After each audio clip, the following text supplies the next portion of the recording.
Go ahead, Josh. Okay. What will eventually cost you $2,000 over the course of 2 years? A smartphone. Now, I'm not absolutely certain, but I'm pretty sure most of you will be getting a new phone sometime in the next year.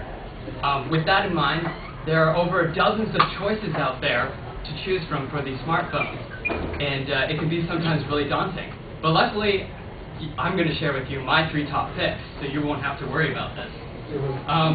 So today, I'm going to be comparing for you the strengths and weaknesses of 3 different smartphones. The first phone I'm going to be looking at is the Evo 4G from Sprint. The next is the iPhone 4 from AT&T. And the final one is the Droid 2 from Verizon Wireless. Now, before we start looking at this phone, I just want to point out that instead of just getting some research from online, I actually went to Best Buy and tried out each of these phones myself. So you'll be getting my personal experience along with supplemented research online.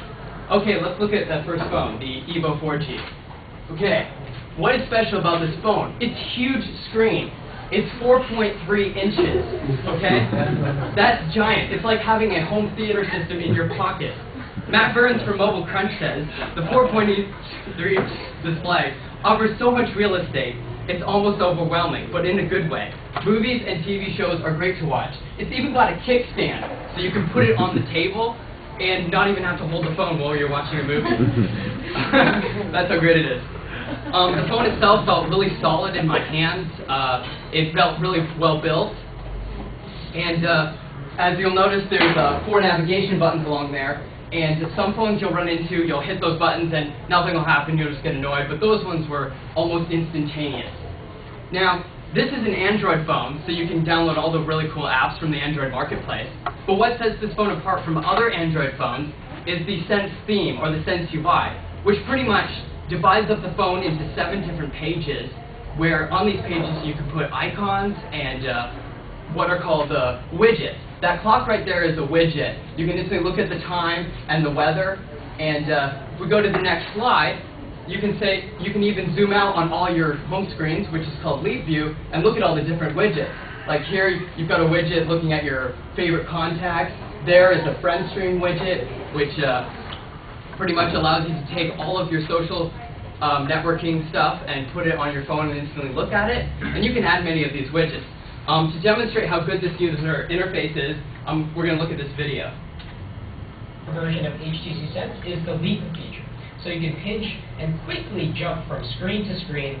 So if you're on screen 1, you want to get to screen 7, it's extremely and you can even download now widgets and stuff with this feature. So a great addition. Okay. So the only caveat I have with this phone is that it being able to do all these great things is the battery life. It doesn't last very long, as you can probably tell. You won't want to be able to constantly charging it in your car. So, yeah. The next phone we're going to be talking about is the iPhone 4. Now, this is the phone you want to get if you really enjoy taking photos with your cell phone. Pretty much every review I read online says that this has the best camera phone. They were in unanimous agreement on that. An article by the site Electronista sums it up nicely. They said, it has just a 5-megapixel sensor versus 8 or more from the Droid X and the Evo 4G, but its color accuracy and exposure were determined as better than all but those in dedicated cameras. To demonstrate this, we're going to look at a photo from a Droid X, which has the same camera as the Evo 4G. Let's look at that. Okay, you'll notice it's kind of blurry and washed out, but now let's look at the photo of the iPhone 4. You can definitely see the detail just come out in the colors. When I saw the phone at Best Buy, the first thing that popped out at me was the really high-res display. It's only 3.5 inches, but it really has great color accuracy. Now, the final strength of this phone is the quality of the App Store.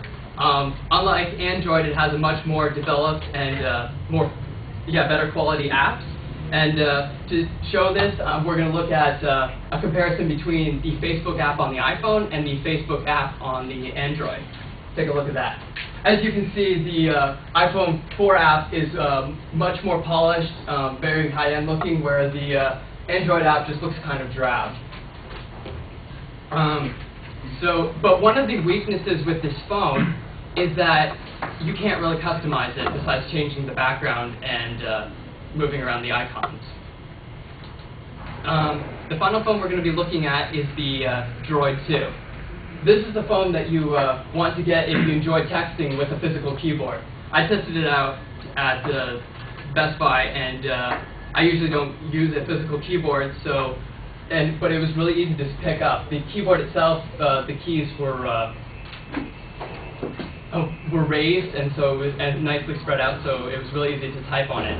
It's got a 3.7-inch screen, so it's a little bit bigger than the iPhone, but the colors were not as crisp and sharp.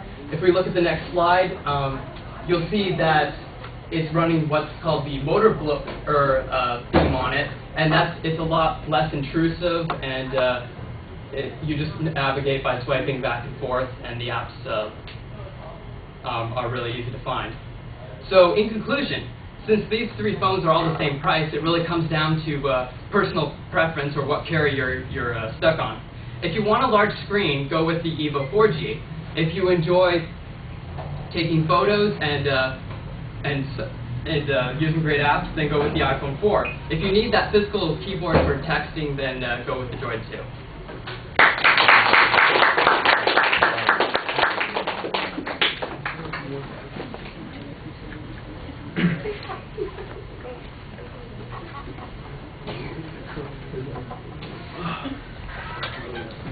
All right, so Reva, what did you think?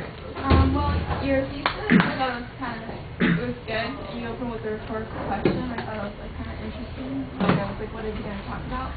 Your organization was well done. It was good that you cited all your information that you did, and you actually went there personally to trial the phone.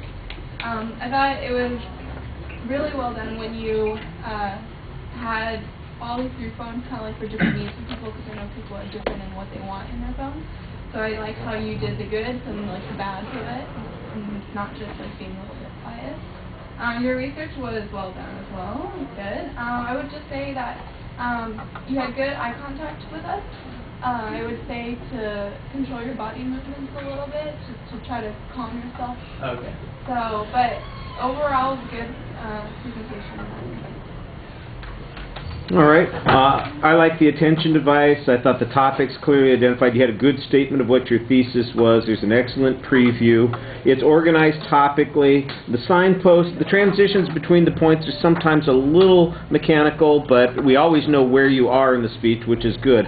The visual references are excellent. You do a good job showing us the difference between the features and the images. There's some good contrast examples that you have, like the Facebook page and then the pictures of the two photos. I thought you did a good job explaining the difference in the phones based on that kind of material. There's good enthusiasm in your presentation, and you interact with the audience very effectively. I thought you had a good summary at the end of the speech too. And of course, I bought a phone last week, so damn.